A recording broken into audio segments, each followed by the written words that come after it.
Hi and welcome back to Oresh YouTube channel. In today's Adobe Photoshop quick tutorial, I will teach you how you can add a color tint to an image in Adobe Photoshop.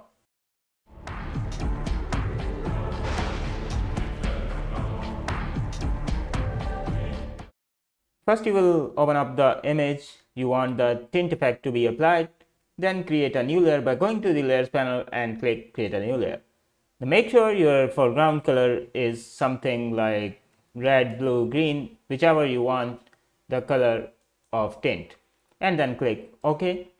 Press Alt Backspace on your keyboard to fill the current layer on the top layer, and just change the blending mode of the top layer to either multiply,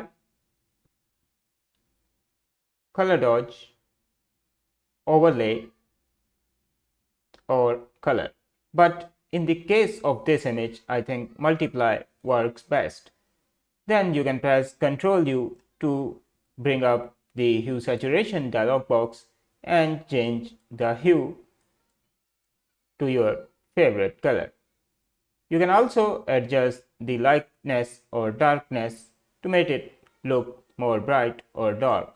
Hope you enjoyed today's Photoshop tutorial. If you did, make sure you subscribe to Oresh.